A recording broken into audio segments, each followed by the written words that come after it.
여러분 안녕하십니까? 헬로티비 뉴스 시작합니다. 지난주 기상청이 예보한 것처럼 수도권 지역에 많은 비가 내리고 있습니다. 강한 소나기가 쏟아지는 것도 있어서 각별한 주의가 필요한데요. 이번 비는 주 중반까지 계속될 것으로 보입니다. 자세한 비 소식 전해드리겠습니다. 김소영 기자 날씨 전해주시죠. 연일 후덥지근한 날씨가 계속되고 있습니다. 수도권은 지난 주말부터 비가 오락가락하고 있는데요. 이번 주는 2차 장마다라고 할 만큼 많은 양의 비가 예상이 됩니다.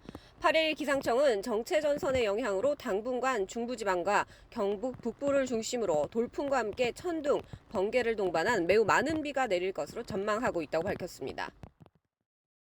네, 이번 비 강수량이 많을 걸로 예상됐죠?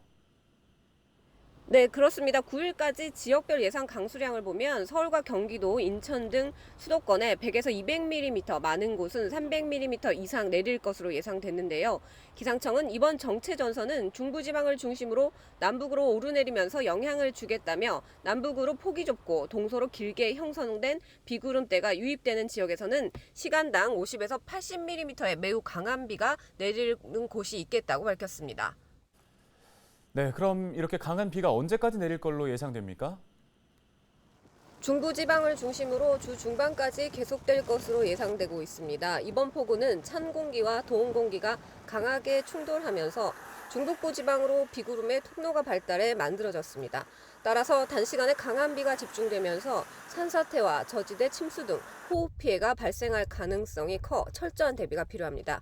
특히 북한 지역에도 300mm 이상의 많은 비가 예고돼 댐 방류 시 임진강과 한탄강, 북한강 유역에서 하천 범람이 발생할 수 있습니다. 안전에 유의하시기 바랍니다. 네, 알겠습니다. 시청자 여러분들께서도 기상 상황 잘 확인하시면서 대비해 주셔야겠습니다. 김소영 기자였습니다. 최근에 비가 내리는 모습을 보면서 우리나라 날씨가 마치 동남아처럼 변했다는 얘기하는 사람들이 많습니다. 짧은 시간 동안 세차게 퍼붓는 집중호우가 늘었기 때문인데요. 실제로 기상청에 따르면 좁은 지역에 많은 양의 비가 한꺼번에 내리는 상황이 예년보다 크게 늘었다고 합니다. 때문에 크고 작은 피해도 속출하고 있습니다. 어떻게 하면 피해를 줄일 수 있을지 알아봤습니다. 정호석 기자입니다. 쉴 새 없이 쏟아지는 장대비에 도로가 물바다가 됐습니다. 한밤중 고립된 차량을 밀어보지만 불어난 빗물에 꼼짝달싹 못합니다. 불어난 빗물은 축사도 삼켰습니다. 급작스러운 물난리에 떠밀려온 소들은 지붕 위로 올라가 간신히 목숨을 건졌습니다. 모두 짧은 시간에 강한 비를 퍼붓는 집중호우로 벌어진 일들입니다. 보통 시간당 30mm 이상의 비가 쏟아지거나 하루 80mm 이상의 비가 내릴 경우 집중호우라고 부르는데 매년 발생 빈도가 늘고 있습니다. 지난 1990년 집중호우가 내린 날은 60여일 정도였지만 2009년 이후에는 매년 100일 이상 짧고 굵게 내리는 장대비가 늘었습니다. 전문가들은 기온 상승을 원인으로 꼽습니다. 기온이 올라 대기가 품을 수 있는 수증기의 양이 늘어남에 따라 한 번에 내릴 수 있는 비의 양이 증가하기 때문에 여름철에 집중호우가 자주 내릴 수 있습니다. 덩달아 피해도 늘었습니다. 재연보에 따르면 지난 2009년부터 10년간 국내에서 발생한 집중호우 피해는 137건, 피해 금액만 1조 원이 훌쩍 넘습니다. 전문가들은 호우 피해를 막기 위해서 수시로 기상 정보를 확인해 줄 것을 당부합니다. TV나 라디오로 기상 상황을 수시로 확인하고 침수가 우려되는 지역에서는 신속히 대피할 수 있도록 사전 준비를 해주시고 급작스럽게 많은 비가 내리는 만큼 장마철 사전 예방도 중요합니다. 비 예보가 있을 경우 저지대에 위치한 자동차는 사전에 높은 곳으로 이동하고 박고랑과 배수로를 점검하는 등 시설물 안전에 신경 써야 합니다. 또 가로등이나 고압전선, 맨홀 주변은 피하는 것이 좋습니다. 집중호우 예보가 발령이 되면은 다리 밑이나 지하층에 주차하는 것보다 지상 쪽으로 이동하여 주차해 주시면 될 것 같고요. 그리고 주택에 사시는 분들은 사전에 미리 배수로 점검을 통해서 집중호우 피해가 가지 않도록 해주시면 될 것 같습니다. 짧은 시간에 많은 비가 내리는 만큼 각 지자체별로 상하수도 용량을 개선하는 등 수방시설을 점검하는 것도 중요합니다. 특히 개인의 경우 집중호우 시 플라스틱과 나무 등 부유물을 조심하고 창틀과 간판, 구조물 등은 단단히 고정하는 것이 좋습니다. 사람들이 이렇게 알고 다치는 거하고 모르고 다치는 거는 충격이 차이가 많을 거라고 생각합니다. 물속에서 큰 나무 토막이나 이런 게 부딪히게 되면은 뭐 성인도 그렇지만 아동 같은 데는 큰 부상을 당할 수 있고 해서 항상 조심해야 된다라고 생각하고 있습니다. 기상이변과 맞물려 예측하기 힘든 집중호우. 피해 예방을 위해 철저한 사전 대비가 더욱 중요해지고 있습니다. 헬로티비 뉴스 정호석입니다. 다음 소식입니다. 헬로티비 뉴스에서는 새로운 의회 출범을 맞아 구의회 의장단을 한 명씩 만나보고 있습니다. 의회 운영 계획과 함께 지역 현안에 대한 이야기를 직접 들어보고 있는데요. 손성혜 기자가 황재원 은평구의회 부의장을 만났습니다. 제9대 은평구회가 출범한 지 한 달이 지났습니다. 나는 지방의원이다에선 앞으로 2년 동안 전반기 은평구회를 이끌어갈 의장단들을 차례대로 만나보고 있는데요. 오늘은 재선 의원으로 부의장으로 선출된 황재원 의원을 만나보겠습니다. 부의장님 안녕하세요. 아유, 어서 오십시오. 안녕하세요. 네, 어서 오십시오. 네. 네, 아유, 예, 반갑습니다. 네.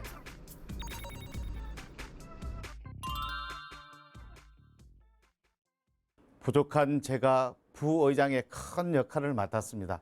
먼저 기회를 주신 은평구민과 선배 동료 의원 여러분들께 감사 인사를 드립니다. 19명의 의원님들을 모시고 초심을 잃지 않고 은평구 발전과 구민의 크고 작은 소리를 챙겨서 더 열심히 하겠습니다. 저는 지방의회가 중앙당의 지침이나 집행부의 거수기 역할은 절대적으로 지향해야 한다고 생각합니다. 당과 상관없이 의원들 간 의견 조율을 통해 갈등을 최소화하여 친화적인 의회를 만들어 풀뿌리 민주주의가 정착되도록 노력하겠습니다.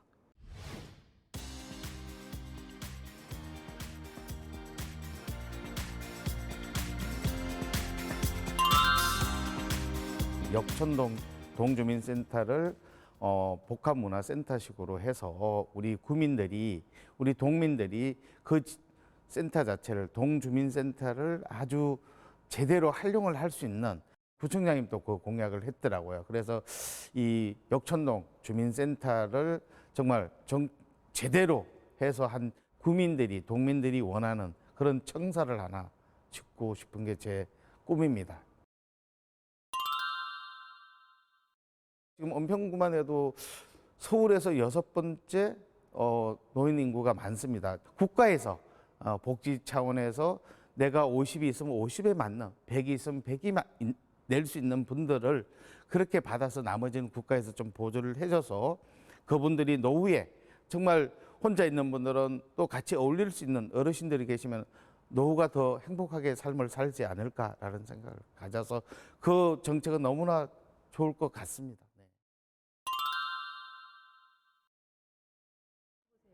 저는 너무 행복합니다. 왜 행복하냐면은 8대 때 15대 4였습니다.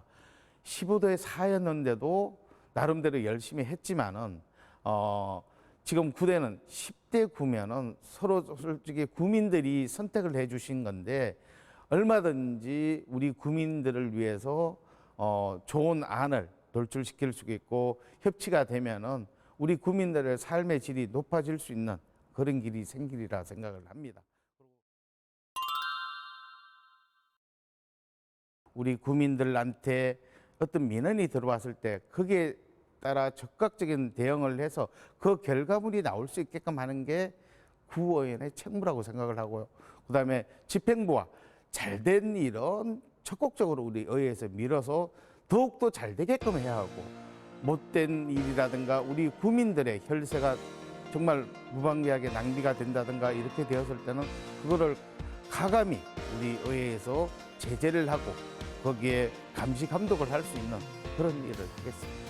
후의원이 너무나 우리 구민들한테 황재원이가 이 의회에 들어와서 구민들한테 이렇게 할 수 있다는 게 너무나 감사하고 고맙습니다. 하여튼 지켜봐 주시고 정말 우리 은평 구민들이 찍어준 손 부끄럽지 않게 의정 활동을 하겠습니다. 양천구가 오는 12월까지 여성가족부, 청소년 부모 아동 양육비 지원 시범 사업을 운영합니다. 자녀를 양육 중인 청소년 부모에게 자녀 한 명당 매달 20만 원씩의 양육비를 지원하는 건데요. 지원 대상은 청소년 복지지원법에 따라 부모 모두 만 24세 이하이고 사실혼을 포함한 혼인관계를 유지 중이며 자녀를 실제 양육하고 있는 청소년 부모입니다. 소득 기준은 중위소득 60% 이하입니다. 다만 한부모 가족, 아동 양육비 등 관련 지원을 받는 가구는 지원 대상에서 제외됩니다. 지원을 희망하는 청소년 부모는 신분증을 지참해 거주지 동주민센터로 방문 신청하시기 바랍니다. 은평구가 물가 안정 대책을 추진합니다. 구는 매년 가격과 위생, 품질 등 기준을 충족하는 소상공인 업소를 착한 가격 업소로 지정하고 있는데요. 다음 달 착한 가격 업소 지원을 위한 조례 제정에 나섭니다. 또 물가 점검반을 운영해 물가를 모니터링하고 가격 표시제 위반을 확인하는 등 불공정 거래 행위를 점검합니다. 이 외에도 오는 28일부터 다음 달 12일까지 전통시장 명절 행사를 여는 등 물가 안정 대책을 운영할 예정입니다. 서울시가 보호가 필요한 아동을 돌봐줄 위탁가정 부모를 모집합니다. 위탁가정 부모는 부모의 이혼이나 사망 등 다양한 이유로 부모의 돌봄을 받지 못하는 18세 미만 아동을 양육하는 역할을 합니다. 서울시는 위탁가정에 매월 30만 원에서 100만 원까지 양육 보조금을 지원합니다. 신청 등 자세한 내용은 서울 가정위탁지원센터 홈페이지에서 확인할 수 있습니다.